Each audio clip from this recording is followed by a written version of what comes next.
Hello दोस्तों, कैसे हैं आप सब। मैं कपिल शर्मा आपके अपने चैनल स्टडी विद कपिल में आपका स्वागत करता हूं। रोजाना की तरह दोस्तों हम GK and GS practice set number 25 लेकर आए हैं। ये प्रैक्टिस सेट आपकी सभी कॉम्पिटिटिव एग्जामों में महत्वपूर्ण सिद्ध होगा। आइए दोस्तों देखते हैं क्वेश्चन नंबर पहला क्या कहता है। क्वेश्चन नंबर पहला कहता है प्रसिद्ध फारसी पर्व नवरोज किसने प्रारंभ किया था। तो एक तो ये पता होना चाहिए कि नवरोज क्या है। नवरोज क्या है दोस्तों, नवरोज जो है एक फारसी पर्व है। ठीक है, तो किसका पर्व है, फारसी का, ये याद होना चाहिए। और किसने प्रारंभ किया था, तो ऑप्शन ए है बलबन ने, ऑप्शन बी है अलाउद्दीन खिलजी ने, ऑप्शन सी है फिरोज तुगलक ने, और ऑप्शन डी है मोहम्मद तुगलक ने। तो किसने किया था दोस्तों, अगर हम बात करें नवरोज की, तो बलबन ने किया था। किसने किया था, बलबन ने। ऑप्शन ए बिल्कुल सही आंसर होगा। ठीक है दोस्तों, आगे चलते हैं क्वेश्चन नंबर सेकंड पर कि भारत का शेक्सपियर किसे कहा जाता है। बहुत ही इंपॉर्टेंट क्वेश्चन है दोस्तों, कई बार पूछा गया है, भारत का शेक्सपियर किसे कहा जाता है। Option A Kalidas, option B Ravishankar Maharaj, option C है जमनालाल बजाज, और ऑप्शन डी है विपिन चंद्र पॉल। तो किसे कहा जाता है दोस्तों, भारत का शेक्सपियर किसे कहा जाता है, ऑप्शन ए कालिदास को कहा जाता है। ठीक है दोस्तों, ऑप्शन ए बिल्कुल सही आंसर होगा। आगे चलते हैं क्वेश्चन नंबर थर्ड पर कि सबसे कम उम्र में नोबेल पुरस्कार प्राप्त करने वाली महिला कौन है। देखिए दोस्तों, महिलाओं से रिलेटेड क्वेश्चन जरूर बनते हैं, चाहे वो सबसे कम उम्र हो या अधिक उम्र पूछ लेता है या पहली बार किसे मिला। ठीक है, तो अच्छे से याद रखना है दोस्तों। तो सबसे कम उम्र में नोबेल पुरस्कार प्राप्त करने वाली महिला कौन है। ऑप्शन ए है Malala Yousafzai, option B Mother Teresa, option C Sarojini Naidu, और ऑप्शन डी है इंदिरा गांधी। तो कौन होगी दोस्तों, अगर हम बात करें सबसे कम उम्र में नोबेल पुरस्कार प्राप्त करने वाली महिला, तो ऑप्शन ए मलाला यूसुफजई। मलाला यूसुफजई सबसे कम उम्र में नोबेल पुरस्कार प्राप्त करने वाली महिला है। ठीक है दोस्तों, आगे चलते हैं क्वेश्चन नंबर फोर्थ पर। क्वेश्चन नंबर फोर्थ देखते हैं कि नोबेल पुरस्कार किस वर्ष शुरू किया गया। देखिए दोस्तों, नोबेल पुरस्कार हो या कोई पुरस्कार से रिलेटेड आपसे क्वेश्चन जरूर पूछा जाता है कि किस वर्ष इनकी स्थापना की गई थी या किस वर्ष शुरू किया गया था। ठीक है, तो अच्छे से याद रखने हैं, नोबेल पुरस्कार किस वर्ष शुरू किया गया। Option A 1901, option B 1905, option B 1922, option D है 1930।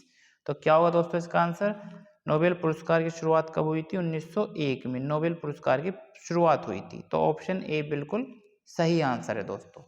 ठीक है, अच्छे से याद रखेंगे, इंपॉर्टेंट क्वेश्चन है। आगे चलते हैं क्वेश्चन नंबर 5। पाटलिपुत्र की स्थापना किस शासक ने की थी। अगर बात करें पाटलिपुत्र, पाटलिपुत्र की स्थापना किस शासक ने की थी। ऑप्शन ए है Ajatashatru, option B Ashok, option C है महापद्मनंद, और ऑप्शन डी है उदयन।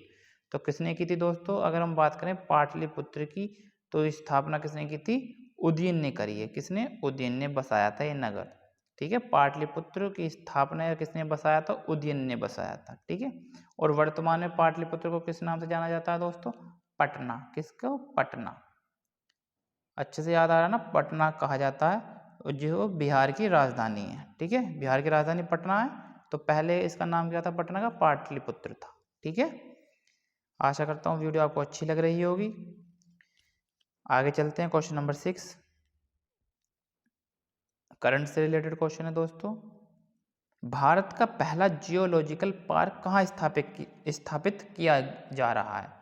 तो भारत का पहला जियोलॉजिकल पार्क दोस्तों बहुत ही इंपॉर्टेंट है, क्योंकि पहला है तो वैसे इंपॉर्टेंट हो जाता है कि भारत का पहला जियोलॉजिकल पार्क कहाँ स्थापित किया जा रहा है। Option A Rajasthan, option B है हरियाणा, ऑप्शन सी है बिहार, और ऑप्शन डी है मध्य प्रदेश।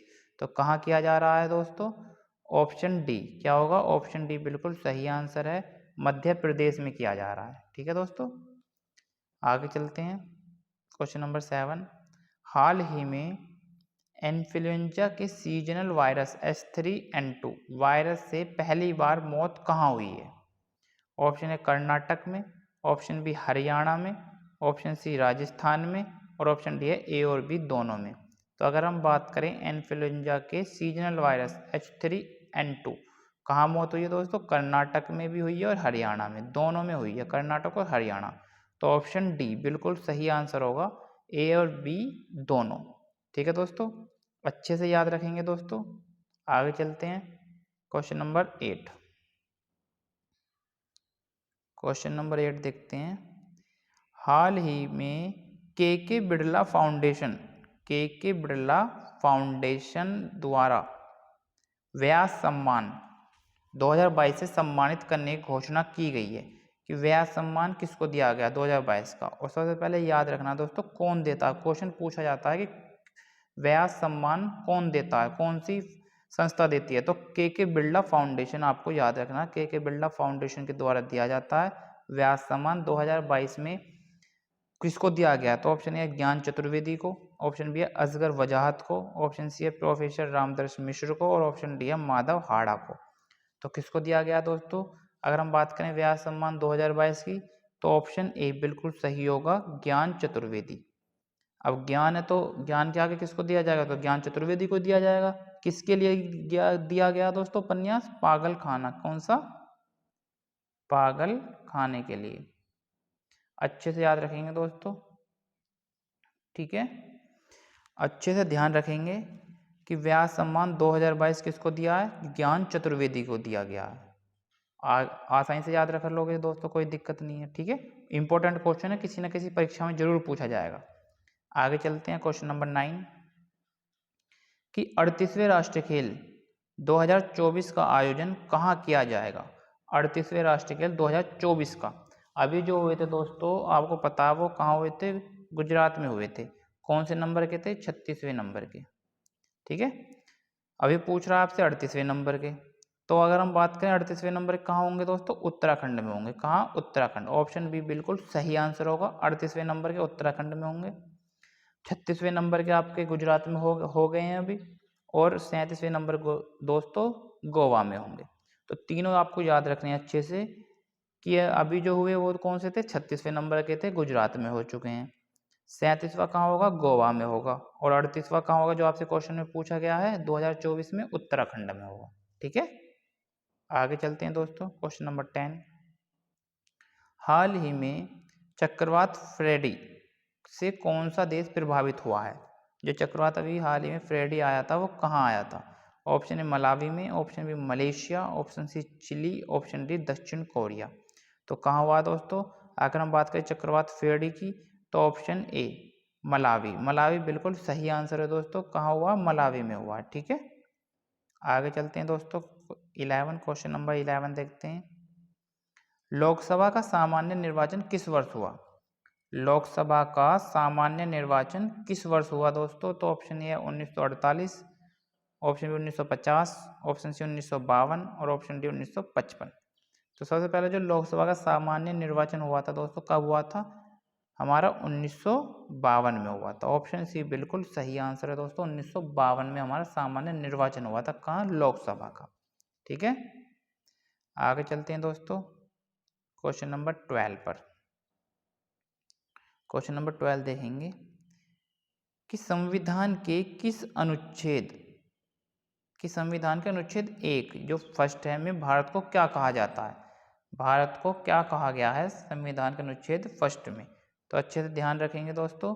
ऑप्शन ए परिसंघ, ऑप्शन बी है परिसंघ प्रबल एकात्मक, बी है सी है महासंघ और डी है राज्यों का संघ। तो अनुच्छेद 1 में क्या वर्णित है दोस्तों? राज्यों का संघ है। ऑप्शन डी बिल्कुल सही आंसर है। अच्छे से याद रखेंगे दोस्तों, कंफ्यूज कर देता है ये क्वेश्चन।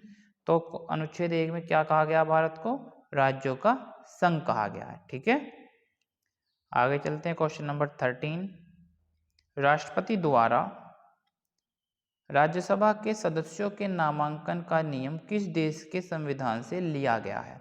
जो राज्यसभा में नॉमिनेट करते हैं राष्ट्रपति, वो कौन से संविधान से लिया गया, किस देश के से?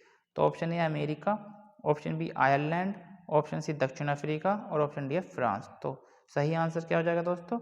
ऑप्शन बी बिल्कुल सही आंसर होगा, आयरलैंड। आयरलैंड बिल्कुल सही आंसर है, ठीक है दोस्तों। आगे चलते हैं, क्वेश्चन नंबर 14 कि चंद्रमा पर किसी वस्तु का भार पृथ्वी पर उसके भार का लगभग कितना गुना होता है? कि चंद्रमा पर किसी वस्तु का भार पृथ्वी पर उसके भार का लगभग कितना गुना होता है दोस्तों? ऑप्शन ए 1/6 गुना, ऑप्शन बी 6 गुना, ऑप्शन सी है 1/2 गुना और ऑप्शन डी है 1/3 गुना। तो क्या हो जाएगा इसका सही आंसर दोस्तों? 1/6 गुना होता है। ऑप्शन ए बिल्कुल सही आंसर है दोस्तों। बहुत ही इंपॉर्टेंट क्वेश्चन है, कई बार परीक्षा में पूछा गया है, तो अच्छे से याद रखेंगे दोस्तों। 1/6 गुना चंद्रमा पर किसी वस्तु का भार होता है, ठीक है, किसके अकॉर्डिंग? पृथ्वी के अकॉर्डिंग।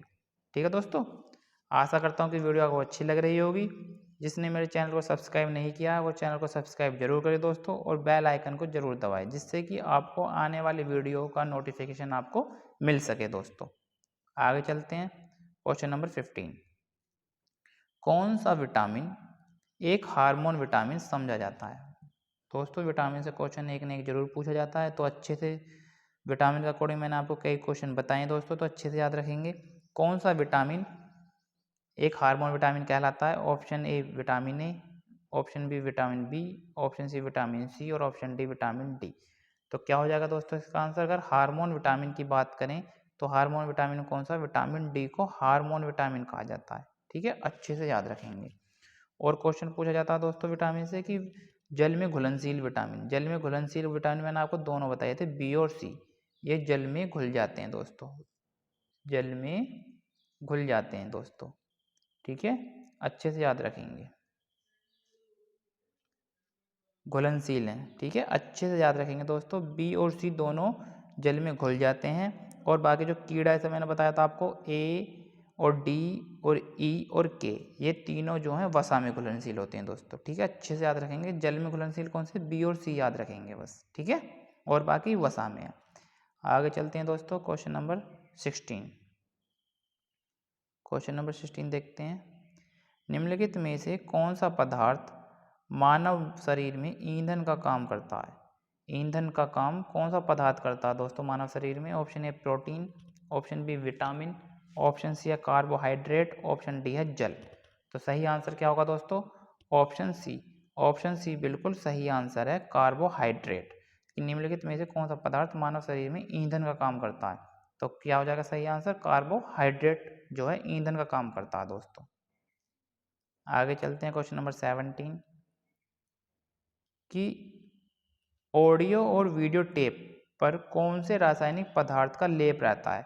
कौन से रासायनिक पदार्थ का लेप रहता है दोस्तों जो ऑडियो और वीडियो टेप होता है? तो अच्छे से याद रखेंगे, इंपॉर्टेंट क्वेश्चन है। आयरन ऑक्साइड का, सिल्वर आयोडाइड का, सोडियम हाइड्रोक्साइड का, या इनमें से कोई नहीं? तो सही आंसर क्या होगा दोस्तों?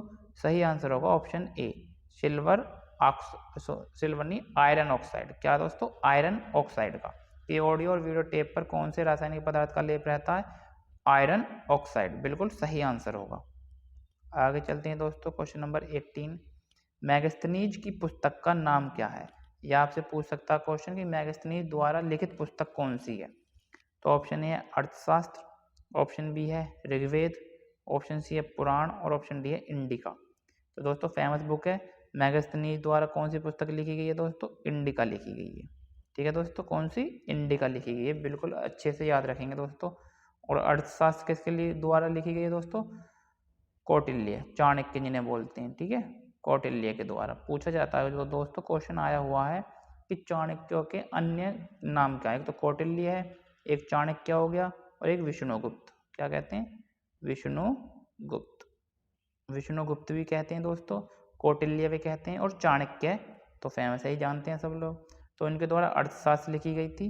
और मैगस्थनीज की पूछ रहा है दोस्तों, मैगस्थनीज की पुस्तक का नाम है इंडिका। तो सही आंसर ऑप्शन डी हो जाएगा, ठीक है।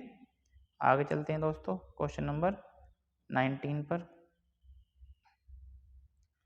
क्वेश्चन नंबर 19 देखते हैं कि हर्यक वंश के किस शासक को कुणिक कहा जाता था?